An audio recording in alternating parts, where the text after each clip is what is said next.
बिस्मिल्लाहिर्रहमानिर्रहीम, अस्सलाम वालेकुम। मैं हूं अकील शहजाद और आप देख रहे हैं FSP के ट्रेंड्स। आखिरकार कुलिश इस्मार्ट सीजन 4 का इख्तिताम हो गया। कल ही इसकी शूटिंग मुकम्मल हो गई है। इसके साथ साथ अदाकारों की तस्वीर, एक बड़ी तस्वीर बनाई गई जो काई कबीले के सेट पर बनाई गई, जो आगे चलकर आप देखेंगे और तमाम तस्वीर से हम आपको आगाह करने वाले हैं। तो चलते हैं आखिरी तस्वीर पर, जहाँ अदाकार अपनी असली हालत में हैं, यानी कुलिश उस्मान की हालत में नहीं हैं, बल्कि उन्होंने आखिरी दिन बहुत इंजॉय किया, सेल्फीज ली और इसके साथ साथ 3 माह के लिए सेट को अलविदा कह दिया। उनकी तस्वीर मुलायजा करें, शायद पहचान ना पाएं, इसीलिए आपको साथ साथ बताएंगे कि तस्वीर में नजर आने वाला कौन है।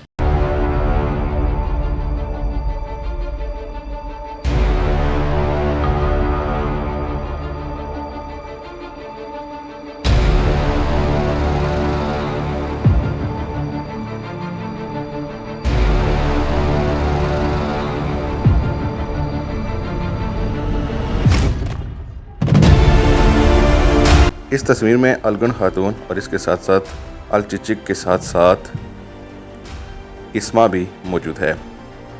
हो सकता है कि उनको आपने पहचान लिया हो।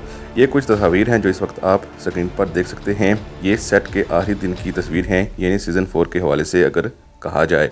इसके साथ साथ ज़रा जूम करके भी आपको बताते हैं और आप यहाँ से कितने लोगों को पहचान रहे हैं हमें कमेंट सेक्शन में ज़रूर बताइएगा।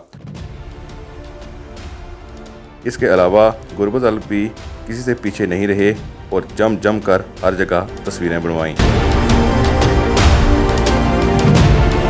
अब इंशाल्लाह हम मिलेंगे सीज़न 5 में, लेकिन FSP के ट्रेंड्स आपके लिए अपडेट की खबरें लाता रहेगा।